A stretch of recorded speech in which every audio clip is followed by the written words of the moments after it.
Olá pessoal, tudo bem? Boa tarde a todos. Meu nome é Éder Miranda, sou coordenador do Elabora, Centro de Excelência em Pesquisa Aplicada da Universidade de Potiguar. Estamos aqui hoje, com o nosso querido professor Idel, um dos coordenadores dos projetos de pesquisa que nós temos dentro da universidade. E estamos todos reunidos hoje aqui no GoRN, o maior evento do ecossistema de empreendedorismo inovador. Tá? Então é uma satisfação enorme para nós da Universidade de Potiguar estarmos podendo fazer parte desse grande evento e poder mostrar um pouco das nossas pesquisas, dos nossos produtos internos, tudo aquilo que a gente consegue fazer dentro das paredes da universidade. E aí, com essa parceria com o Sebrae, a gente está aqui hoje para promover essa bela palestra aí, que é a fábrica de software, o nosso E-Code, em que eu vou passar a palavra agora para o nosso coordenador, nosso professor, nosso palestrante, o professor Idel Jundes, que é coordenador do E-Code. Deixo a bola contigo, meu amigo, grande guru da tecnologia. Muito bem, mestre Éder. Muito obrigado. Boa tarde a todos. Parabéns a todos pela organização do evento. Estamos muito felizes de estar aqui dividindo um pouquinho da experiência que nós temos com a fábrica de software E-Code. Uma fábrica que surgiu dentro da instituição e da UNP, dentro da instituição da UNP, com o intuito de atender demandas do mercado. Eu sou o professor Idel, como o bem Éder falou. Na verdade, meu nome é Idel Jundes, mas Aftazar de hemorroidas doem. As pessoas têm uma dificuldade maior de lembrar de Idel Jundes, então todos me chamam de Idel e carinhosamente eu recebi esse nome com muito orgulho. Minha formação é na própria Universidade de Potiguar, porém, a minha última formação foi um mestrado em gestão pública na UFRN, porque eu também sou servidor público do Estado do Rio Grande do Norte, vinculado à Emater do Rio Grande do Norte. E as minhas disciplinas, basicamente, são em cima da área de TI. Tanto de ciência da computação, sistemas, engenharia, análise e desenvolvimento de sistemas. Mas o que é o E-Code? A gente está falando um pouquinho aqui sobre fábrica de software, que é o nosso intuito aqui, e eu trago para vocês o E-Code como essa fábrica de software. Quando a gente está numa instituição de ensino, a gente tem um problema sério, que é colocar o que a gente aprendeu de uma forma prática. Colocar o que a gente aprendeu em sala de aula dentro realmente do que o mercado precisa.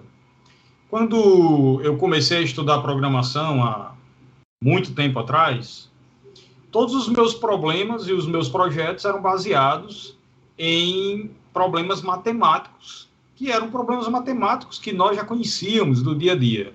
Então, eu fazia o mínimo comum, o máximo comum, eu fazia todos os problemas mais simples, que era para poder utilizar as linguagens de programação junto com aqueles problemas. Só que o mercado, ele queria muito mais. Ele não quer só que você tenha uma expertise em problemas matemáticos. Ele quer que você tenha uma expertise em negócio. Então, dentro da instituição, nós percebemos que o nosso alunado, quando ia para o mercado, ele, apesar de ser um gênio na lógica, ele não conseguia entender o mercado realmente. Ele não conseguia chegar no mercado e colocar no mercado aquelas skills que ele tinha aprendido dentro da instituição, como realmente o negócio precisava receber. Nós começamos a fazer algumas experiências. Apesar do aluno ter o TCC como trabalho de conclusão de curso, algo muitas vezes de caráter intervencionista, que iria dentro das instituições, iria propor uma intervenção e muitas vezes criava produtos como um artefato resultante dessa intervenção, nós tínhamos ainda um caráter muito teórico ainda vinculado a ele. E isso não garantia que o aluno iria pegar todos os seus 4 ou 5 anos, dependendo do curso de estudo, e iria conseguir compilar tudo aquilo dali e, ao final, ele iria realmente estar alinhado com o mercado. Então, nós criamos umas experiências. Essas experiências, elas inicialmente foram com algumas empresas privadas e com o governo do estado do Rio Grande do Norte, onde nessas experiências o aluno, durante sua vida acadêmica, teria condições de criar soluções inovadoras e colocar em prática essas soluções inovadoras baseadas nos negócios dos nossos, digamos assim, entre aspas, parceiros ou clientes. Então, nós começamos a caminhar nesse sentido. E, com o passar do tempo, observamos que esse modelo era um modelo interessante, principalmente quando a gente falava de desenvolvimento de software. Então, surgiu o Elabora, e junto com o Elabora surgiu o eCode. O Elabora tem essa missão de levar exatamente a abertura da universidade para a população em geral, né, tanto no serviço público ou privado. Ou seja, você pode ofertar, a comunidade acadêmica pode ofertar serviços e produtos para a comunidade através do Elabora. E o eCode é um desses tentáculos que faz exatamente o foco dentro de soluções em desenvolvimento de software para os nossos parceiros.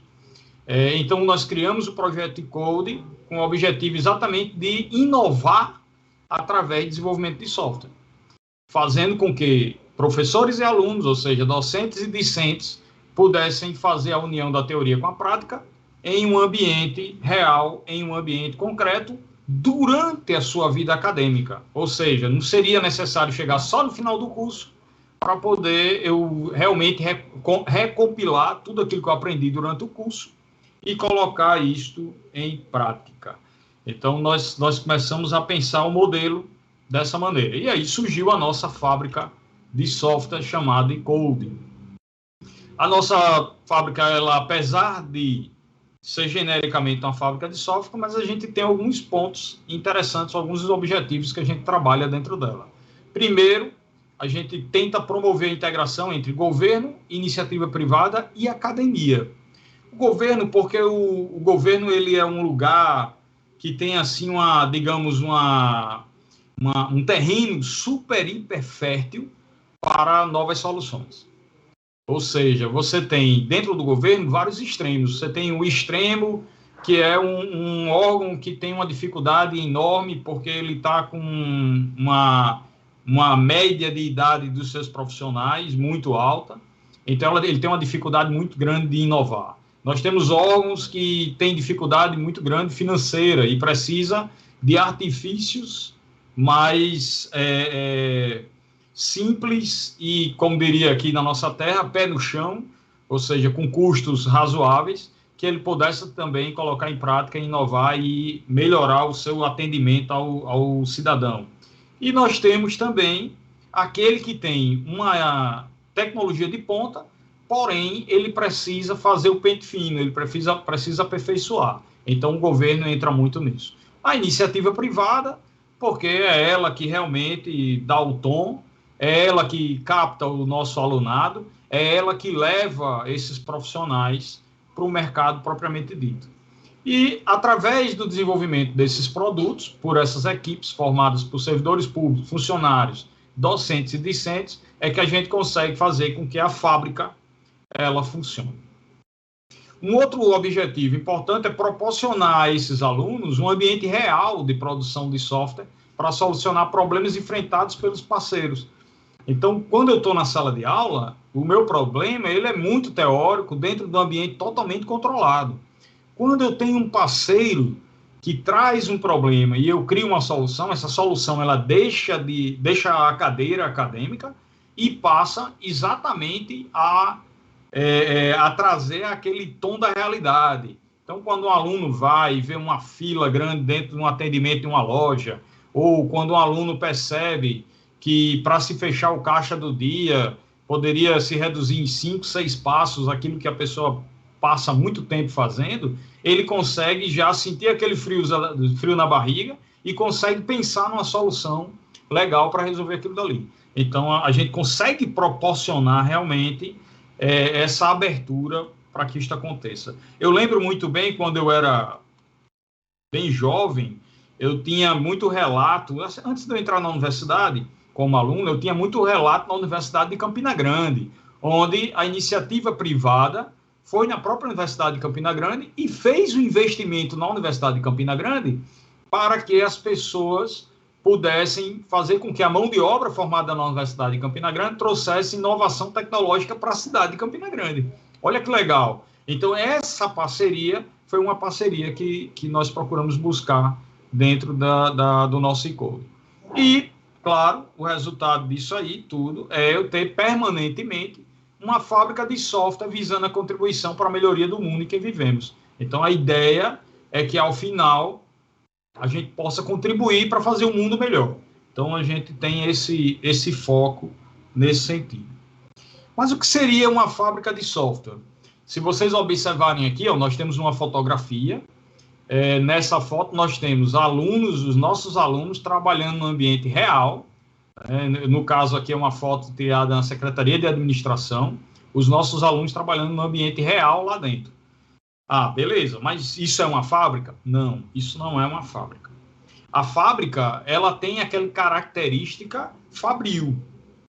De que eu tenho metodologias específicas que eu vou poder utilizar, eu tenho processos bem definidos, onde eu vou executar aqueles processos, e eu tenho as pessoas fazendo com que todo esse organismo funcione.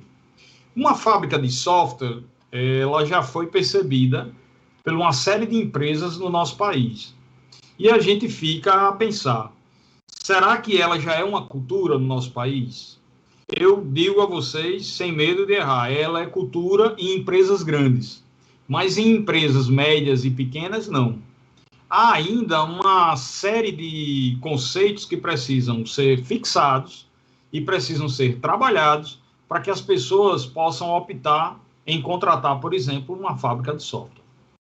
Quando eu tenho o governo como maior comprador desse tipo de serviço, é fácil até entender o porquê. Nós temos estruturas no governo que realmente não possuem estruturas de TI. Não dá para imaginar hoje, por exemplo, um negócio sem utilizar uma ferramenta de TI. Eu não sei se vocês conseguem, mas eu não consigo imaginar. Porque a TI, ela realmente remodelou os negócios, criou uma dependência nos negócios.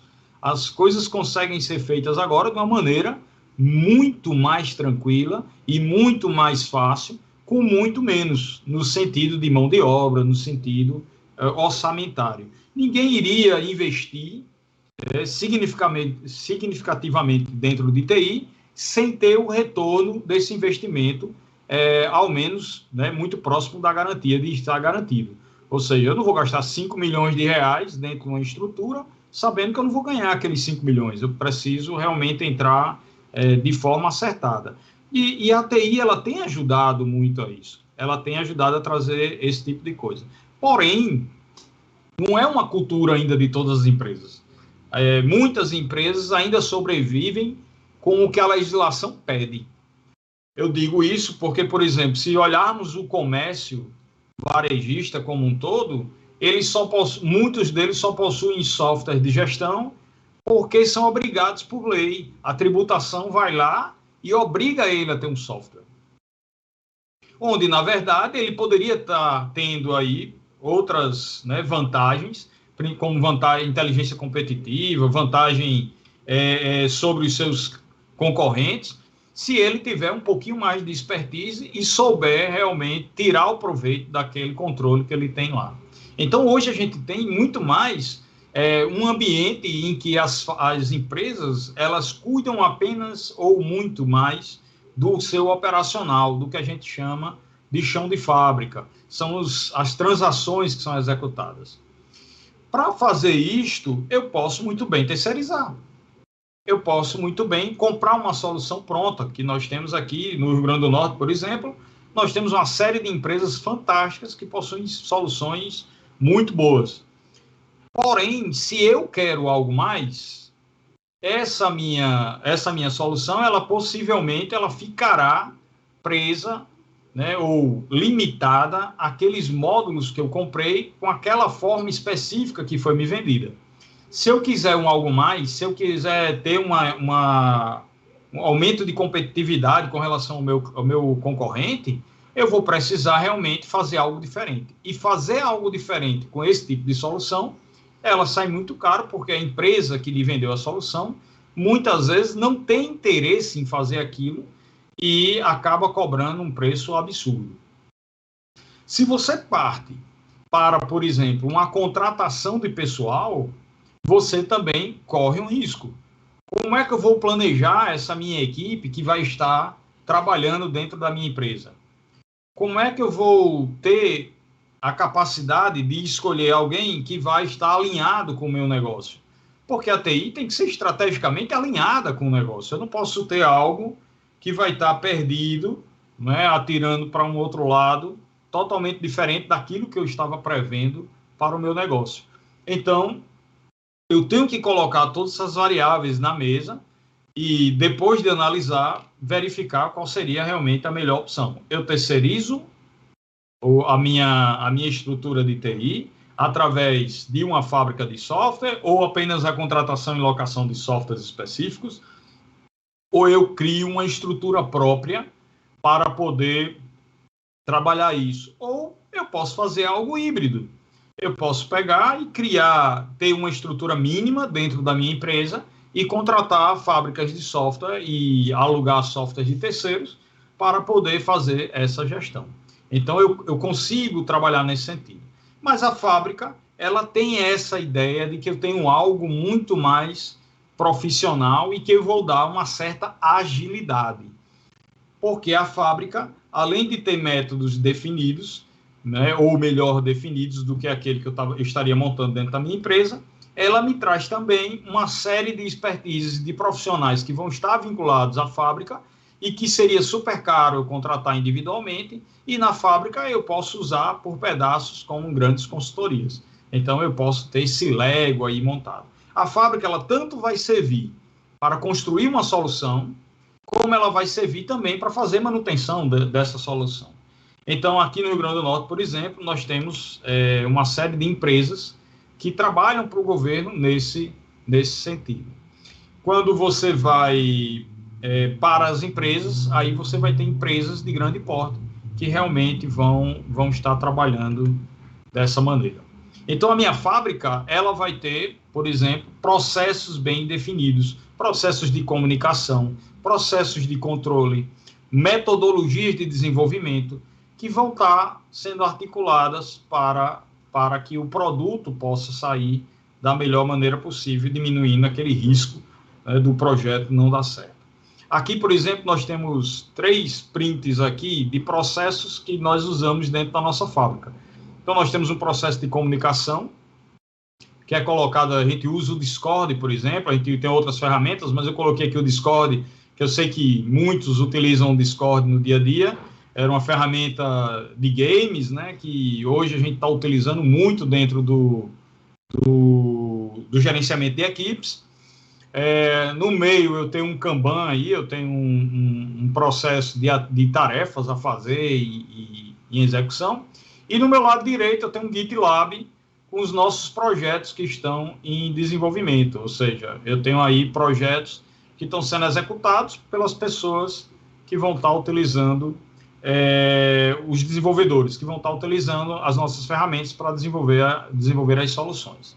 Então, eu tenho aqui uma série de definição de processo.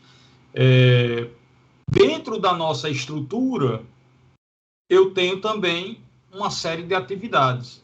Então, aqui, ó, vocês estão vendo alunos do eCode aqui participando de atividades, tanto em pares como em trios, em grupos, que eles vão estar discutindo a questão da solução para o cliente. Nesse caso aqui, eles estavam com um desafio, e esse desafio precisava ser vencido, e eles fizeram uma espécie de competição, como uma espécie de hackathon, onde eles foram atrás da solução para aquele cliente.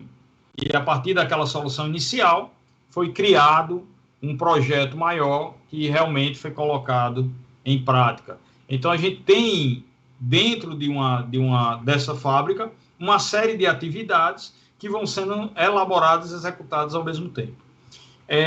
Pode-se surgir a ideia, e vai surgir, eu espero, a pergunta que diz o seguinte: poxa, mas como eu tenho alunos dentro da fábrica, como é que esse aluno consegue fazer as atividades? Então, as atividades são feitas em contraturno, né, turno que eles não têm atividades normais, e elas podem ser tanto remuneradas como não remuneradas. Então, tem atividades voluntárias e atividades remuneradas. Os nossos parceiros, geralmente, eles conseguem para a gente bolsas, e esses alunos conseguem ter remuneração, normalmente, a partir de 50% da sua carga horária cumprida no curso. Então, ele estuda durante 4 anos, por exemplo. Quando ele chega no segundo ano, ele concluiu o segundo ano, ele vai entrar no terceiro ano, ele passa a ter a possibilidade de receber bolsa, baseado pela fábrica com os nossos parceiros. E eles também conseguem, de certa forma, antes disso, trabalhar como voluntários. Então, eles participam da fábrica, trabalhando em atividades que são atividades mais simples, atividades em que não exigem tanta técnica, atividades que eles podem trabalhar apenas com aquelas disciplinas iniciais. Então, por exemplo, eles conseguem fazer levantamento de requisitos, conseguem já fazer o mapeamento de um banco de dados, eles já conseguem visualizar a coisa. Quando o aluno tem proatividade, quando o aluno realmente ele consegue evoluir, porque você pode não ter a técnica, mas se você consegue evoluir e você consegue avançar sozinho, você tem aí um arranque muito forte, e mesmo como voluntário você consegue já fazer algumas atividades onde somente aqueles que têm a expertise já montada conseguiriam. Então você consegue avançar nesse sentido. E esses alunos, eles realmente se destacam. E é difícil a gente segurar esses alunos, né? Esses alunos realmente eles passam por um processo de abertura com o mercado, e o mercado acaba levando esses alunos para as suas, né, dependências, e muitas vezes com valores significativos. Nós perdemos agora, tem um exemplo agora do último aluno que a gente perdeu, ele já tinha se formado, estava numa bolsa com a gente, e ele saiu, ele está trabalhando para Minas Gerais, daqui de Natal, né, trabalhando remotamente, com um salário de R$12 mil na carteira. Ou seja, é um salário significativo para um jovem, né? Então, o jovem está entrando hoje no mercado com salários significativos, porque eles souberam realmente evoluir. Eles entraram e tiveram uma evolução significativa, e as empresas estão preocupadas muito com isso. Com base nessas primeiras experiências da gente, nós conseguimos alguns feitos, que foi exatamente que consolidou a fábrica de software. Nós começamos a nossa primeira experiência com um projeto chamado SERES. Esse projeto foi colocado na EMATER e na Secretaria de Agricultura. O SERES, basicamente, ele dava aos técnicos agrícolas do Estado, os extensionistas rurais, eles davam um sistema de informações que fosse possível gerenciar toda a parte de agricultura familiar. Além disso, esse software também gerenciava a parte de RH, a parte de transporte, né? Ou seja, algumas partes da atividade meio da empresa EMATER. Nesse software foi gerado um aplicativo que chamava-se SERES Cidadão, e esse aplicativo foi lançado na Festa do Boi de 2015. A primeira foto aí é a foto do aplicativo SERES.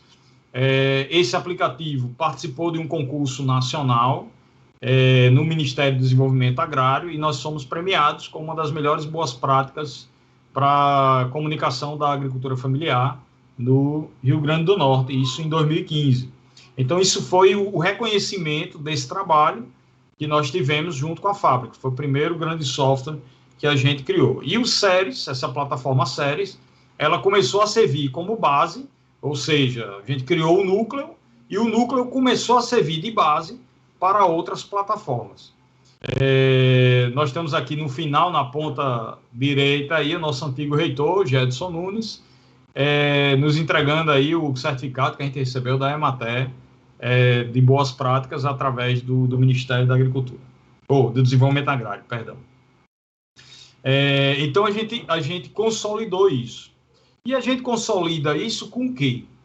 Por que a gente consegue fazer isso? Como é que a gente consegue criar? Será que eu só tenho metodologias específicas que a gente vai realmente utilizar para criar? Ah, não, se aquela metodologia ela não funcionar, eu não vou conseguir criar. A criação, pessoal, ela parte muito mais das pessoas. A nossa criação, ela parte da nossa força de trabalho. Nós temos aqui vários anos diferentes. Temos equipes que participaram da fábrica em vários anos diferentes. E eu fiz questão de colocar aqui fotos para que vocês entendam que nós não estamos só num ambiente simples. A fábrica, ela não pode ser só aquela ideia fabril que nós tínhamos da produção de um carro, né? Ou que tínhamos lá de Charlie Chaplin, no seu filme. Não, nós temos algo que a gente precisa trabalhar, que é a criatividade de cada um. Porque o nosso diamante, por mais que o meu processo esteja definido, não está no processo. O nosso diamante está nas pessoas que compõem esse processo de criação. No caso de software, ele ainda é muito artesanal. É diferente de eu estar calculando, por exemplo, qual é a ferragem que eu vou usar dentro de uma pilar de concreto. Quando eu vou calcular aquilo dali, já existe um método, uma fórmula, eu vou ver quais são as forças que vão estar, né, atuando dentro daquele pilar, e aí eu vou calcular qual é o ferro, qual é a gramatura da areia que eu vou colocar, a granularidade, qual é o tipo de concreto que eu vou estar colocando ali. Então, isso, né, teoricamente, é exatas. Então, é muito fácil. Quando eu venho para a TI, eu também tenho uma parte de exatas, mas a TI, ela não é tão exato quanto a gente imagina. Eu tenho parte da TI que é muito exato, mas eu tenho parte da TI que eu dependo das pessoas. E como dependo das pessoas? Eu acredito que muitos já viram as reportagens, por exemplo, sobre ambientes de trabalho na Google, ambientes de trabalho na Apple, né? Nós olhamos em filmes, documentários. É um lugar maravilhoso, onde eu me sinto à vontade, onde eu tenho uma mesa de sinuca, tenho um instrumento musical, tenho um grande restaurante. Então, o que é que eles exploram? Por que eles fazem isso? Eles fazem isso para que as pessoas tenham a mente fértil, para que as pessoas se sintam à vontade e, se sentindo à vontade, elas consigam produzir, digamos assim, ideias novas. Então, a fábrica, além da ideia do processo de criação de um software, mas eu preciso criar um software inovador. Então, o que é que nós fazemos lá com a nossa fábrica? Comemoramos tudo. Né? Colocamos as pessoas para terem essa liga uns com os outros. Para vocês terem ideia, a foto lá de cima é numa praia. A gente saiu do escritório e foi jantar na praia. Aliás, almoçar na praia. Vamos almoçar na praia. Foi bater em Camburupi para almoçar. A foto do meio foi um churrasco na fazenda. Ou seja, a gente consegue tirar as pessoas do seu ambiente e a gente trabalha muito mais a parte humana e faz com que elas comecem a visualizar outras coisas além do código, além daquele requisito que foi trabalhado lá. Porém, essa força de trabalho, ela vive constantemente ameaçada. Por que ela vive constantemente ameaçada? A força de trabalho, pessoal, ela hoje está sumindo. Então, como é que você diz que ela está sumindo? É fato, principalmente depois do avanço da pandemia, onde as empresas que não tinham demanda por profissionais de TI perceberam que precisavam ter um profissional de TI. Então, todo mundo resolveu contratar profissional de TI, e ela está em alta. E pegar um profissional de TI hoje parece que está uma coisa de outro mundo. Muito difícil de manter os profissionais dentro das empresas. Sempre tem um algo mais ofertado pelo concorrente, e nesse algo mais, o profissional acaba, digamos assim, se apaixonando pelas novas oportunidades e deixando a equipe.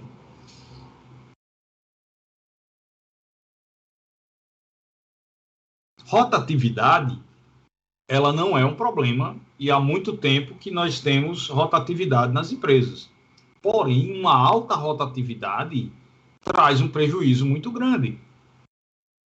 Eu tenho um processo de retreinamento das pessoas que vão estar entrando muito caro. Então, eu preciso estar nisso.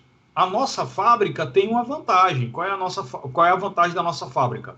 nós temos profissionais novos entrando como alunos todos os semestres. Qual é a nossa outra vantagem? É que durante os semestres, esses alunos vão aprendendo, ou seja, eles já estão no processo de aprendizagem. Então, quando ele entra dentro do projeto da fábrica, ele consegue render um pouco mais com relação à absorção. Porém, eles são alunos como qualquer um outro profissional. Ou seja, eu vou ter alunos que vão estar com as suas soft skills precisando de ajustes. E esses ajustes nós damos dentro da fábrica. Então, eu tenho que fazer com que ele entenda que ele precisa ter propósito, eu tenho que fazer com que ele entenda que ele precisa pensar fora da caixa, eu tenho que fazer com que ele entenda que ele precisa trabalhar como um grande time, eu tenho que fazer com que ele entenda que ele precisa saber se comportar, ele precisa saber expressar a sua ideia, vender a sua ideia, ele precisa saber colocar na mesa e contemplar a ideia dos outros junto com a dele para que eles possam chegar num denominador comum que seja bom para todo mundo. Então, esse tipo de trabalho, esse tipo de ação, nós temos vantagens com relação às demais empresas. Porém, a empresa que hoje é uma fábrica de software, ela está sofrendo com a escassez de profissionais. Por quê? Porque ela tem um monte de contratos para atender e o mercado está disputando os profissionais. E, claro, os profissionais bons, né? Porque os profissionais fracos, esses você ainda encontra, porém você tem muita dor de cabeça para manter esses profissionais e colocar esses profissionais num nível de satisfatório para atender o mínimo que a empresa requer. Então, o que a gente tem hoje dentro do nosso país, ou do mundo, eu posso até dizer do mundo, tá? É uma concorrência desleal em busca desses profissionais. Pra vocês terem ideia, os nossos profissionais praticamente não estão mais trabalhando para nossas empresas aqui no Rio Grande do Norte, eles estão trabalhando para fora. Então, eles trabalham para Portugal, eles trabalham para São Paulo, eles trabalham para o Canadá, eles trabalham para a Espanha, para a Alemanha, para Minas Gerais. E as empresas estão percebendo isso. As grandes empresas estão observando que não tem mais espaço para captar esses profissionais. E o que é que as empresas estão fazendo? As empresas estão pegando e estão começando a investir nesses profissionais dentro da academia.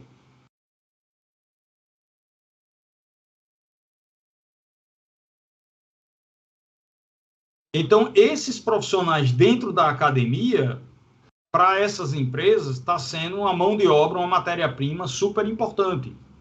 Por quê? Vou dar um exemplo clássico que estávamos discutindo ontem com a nossa gestão regional do Grupo Ânima. A Amazon, ela tem uma série de produtos e tentou vender esses produtos para o Banco Itaú. O Banco Itaú adorou os produtos. Olha, que bom. Produtos top. Eu queria comprar essa solução. Agora, quais são os profissionais que trabalham nessa solução? Onde tem esses profissionais? A Amazon foi atrás e não tinha profissionais para trabalhar na solução dela. O mesmo acontece, por exemplo, com a Oracle. Eles têm um ERP que só perde para o SAP. E quem é que é especialista no ERP Oracle? Não tem. E olha que a mão de obra é boa, viu? É em torno de R$150, $150 a hora. Então, é um emprego bom, não é verdade? Porém, não tem mão de obra. Então, o que é que eles estão fazendo? A Oracle, a Amazon, a Microsoft, por exemplo, elas estão vindo na universidade e estão investindo na carreira desses alunos na universidade para que eles fiquem especialistas nos seus produtos e possam trabalhar para esses clientes que elas vendem os produtos. Então, a Amazon vai investir, por exemplo, lá nos nossos alunos da UNP. Nós vamos ter carreira no próximo ano da Amazon, da Oracle, da Microsoft, para que nosso aluno faça essa carreira. E, ao final, ela possa empregar esse aluno como consultor dela. Olha que nível que nós estamos chegando. Vocês estão percebendo que isso vai gerar um problema de escassez gigantesco dentro das nossas empresas, as pequenas, as empresas que estão aqui, as software houses que estão aqui, aquelas que produzem um software que o comércio varejista, por exemplo, compra. Então, na verdade, eu dizia muito assim, eu acho que para cada profissional formado no país hoje, nós devemos ter 2 vagas em aberto para ele. E eu acho que isso vai aumentar, viu? Isso vai aumentar. Nós temos estudos, pesquisas aí que dizem que nós temos aproximadamente 70 mil vagas por ano no país. E nós não conseguimos formar 30 mil profissionais. Perceberam aí? Estou falando do país. E em todos os outros países, nós temos essa diferença. Então, os profissionais, eles estão realmente muito, muito concorridos. Hoje, pessoal, eu tenho vagas em aberto de estágios, né, cerca de R$1.000 o valor da bolsa de estágio, para o aluno ficar 6 horas dentro do projeto, e eu não tenho aluno com perfil para ocupar. Por quê? Porque o mercado já capturou esse aluno. Então, nós temos essa concorrência aí enorme que é preciso avançar. Porém, nós temos um destaque muito grande dentro da nossa estrutura, que é o quê? É o governo do Rio Grande do Norte. O governo do estado do Rio Grande do Norte abriu as portas para o nosso projeto e nós criamos dentro do governo do estado do Rio Grande do Norte uma parceria, e essa parceria foi denominada como Escola de TI para a Gestão Pública. E ela fica dentro da Secretaria de Administração do Estado do Rio Grande do Norte. A Escola de TI é uma estrutura própria dentro do governo do Estado, com bolsas específicas para os alunos, que produz software para o governo do Estado, em parceria com o ICODE. E a nossa equipe, né, trabalha hoje, nós tivemos uma adaptação, essa equipe trabalha remotamente. Nós temos uma estrutura remota, onde a gente tem os alunos integrados com os servidores, né, trabalhando remotamente. Isso aqui é uma reunião de uma das equipes com os nossos alunos, e a gente consegue trabalhar remotamente com esse pessoal. Porém, trabalhar remotamente com alunos é preciso ter um carinho muito especial, porque o aluno ainda não tem maturidade suficiente para ficar só remoto. Então, a gente tem que ter sempre artifícios a mais, né? Dentro desse trabalho, a gente trabalha desde a documentação inicial. Então, por exemplo, aqui é um exemplo de uma documentação de promoção por decisão judicial, desde o mapeamento do processo, a descrição do processo, até a capacitação dele dentro das outras estruturas. Então, por exemplo, aqui é um curso já realizado em parceria com a Escola de TI, dentro das instalações do governo, na escola de governo, por exemplo, de programação Django. Aí, esse foi um curso que a gente ofertou lá com os nossos alunos e servidores. Então, a gente consegue fazer essa integração.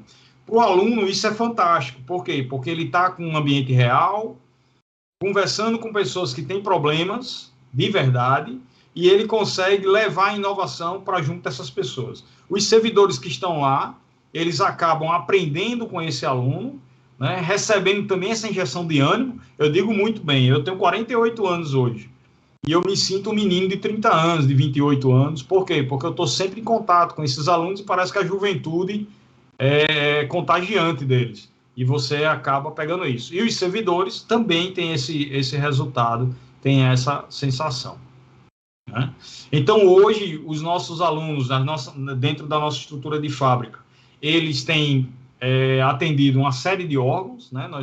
Nós temos aí atendido aí a SEAD, a SAP, o IDIARNE, a EMATER, a Controladoria, a Infraestrutura, a Desenvolvimento Econômico, a Fundace, a CETAS, o DETRAN, a IPARNE, o DR, o ITEP, a Escola de Governo e a CESAP, através dessa fábrica, dentro do governo. Então, a gente tem uma estrutura significativa. E a gente construiu uma série de softwares, talvez vocês conheçam alguns, né, como o Sistema Séries, o Agendamento, o Quiron Saúde é a nossa última investida, né? Os alunos agora estão focados nesse software.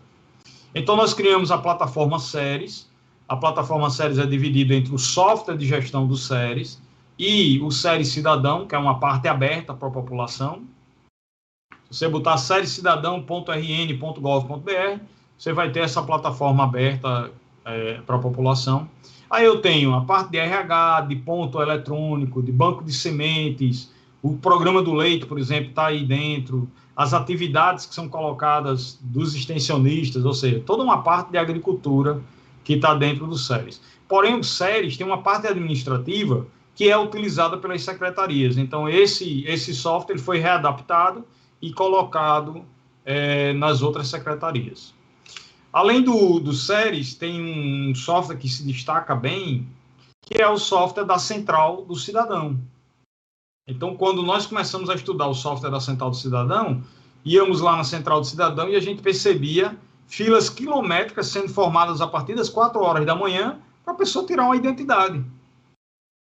Então, nós criamos um software de agendamento baseado nos agendamentos do país. Então, a gente reuniu um monte de alunos, pegamos um monte de centrais de agendamento que estavam sendo colocados nas capitais brasileiras, pegamos o que havia de melhor de cada um e colocamos dentro do nosso software.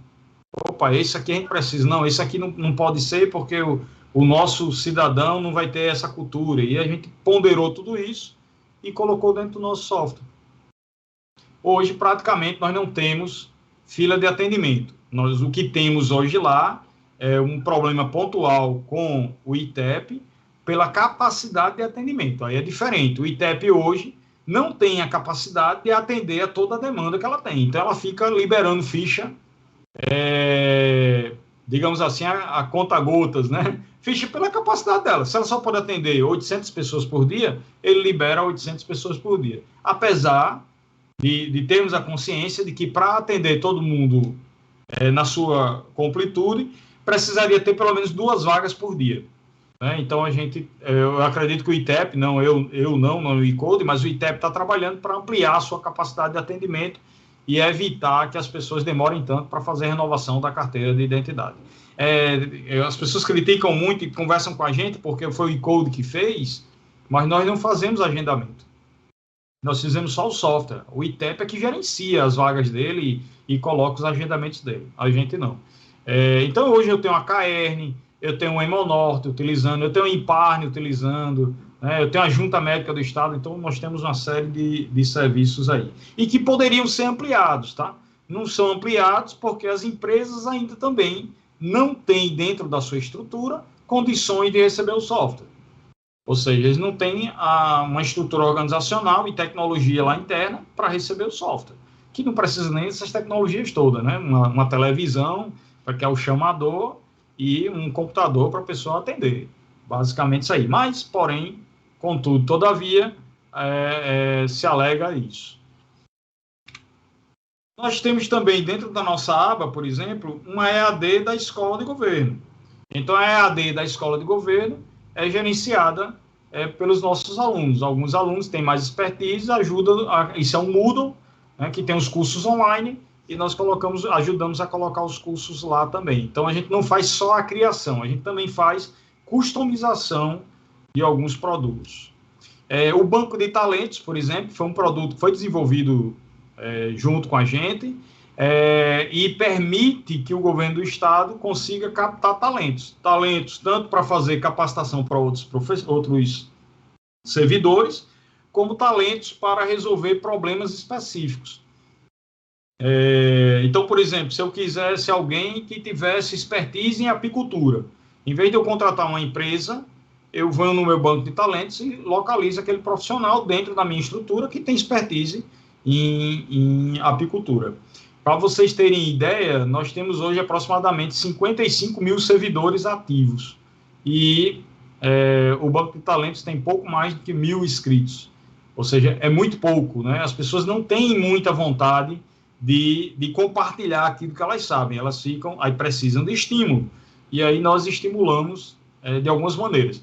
Uma delas é que a pessoa que participa do Banco de Talento, ela recebe pelo trabalho que ela faz de forma extra, então a gente consegue remunerar essa pessoa, e eu digo a vocês, é uma boa remuneração comparada a uma série de profissões.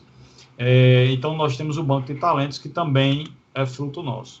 Hoje nós estamos trabalhando com o Quiron Saúde, que é um software de gestão hospitalar. Ele tá com o módulo piloto lá no hospital do Hemonorte. Nós temos um hospital no Hemonorte. Então, a parte de consultório já está funcionando.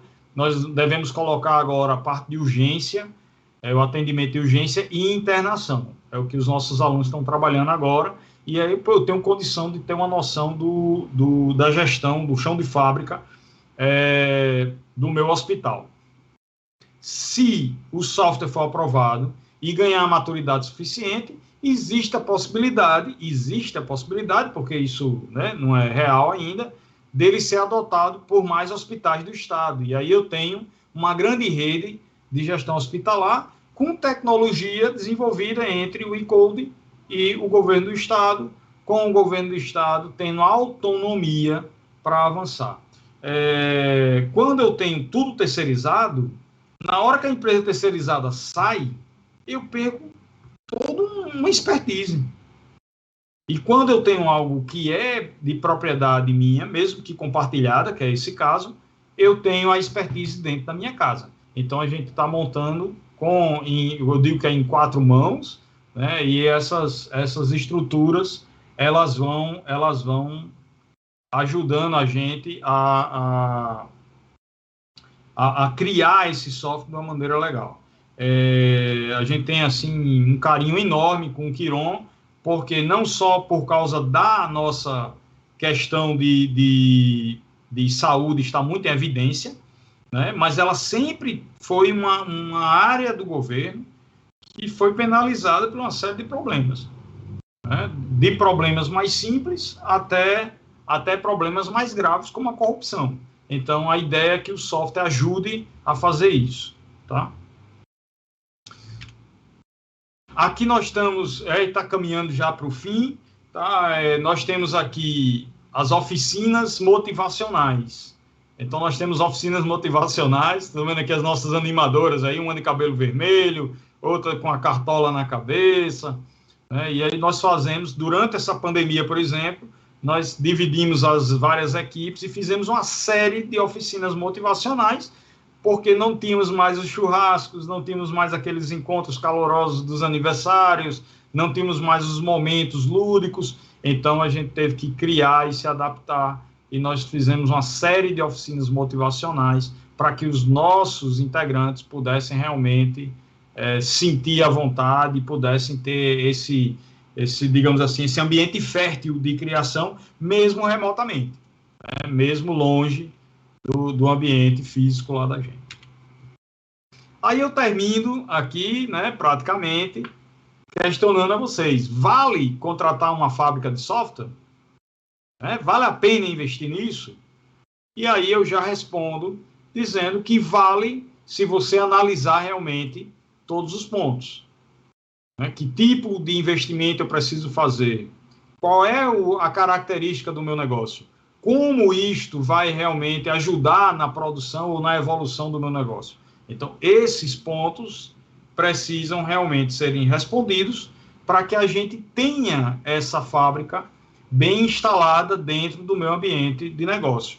Porque, senão, eu vou contratar uma empresa, não vou ter aderência a essa empresa, e eu vou perder dinheiro com isso, ou seja, não vai ficar nada, não vai agregar nada na minha empresa, não vai fazer a diferença dentro do meu processo produtivo. Então, a gente precisa colocar muito no papel, pesar direitinho na balança, para ver qual a real necessidade. Porque, muitas vezes, é melhor investir em uma equipe própria e fazer com que isso aconteça dentro da minha empresa. Ou é melhor eu simplesmente contratar um serviço do que ter uma fábrica, ou seja, um outsource lá dentro, construindo as soluções para mim dentro do meu ambiente. Então, tudo isso aí precisa ser colocado no papel para se tomar uma decisão correta, certo?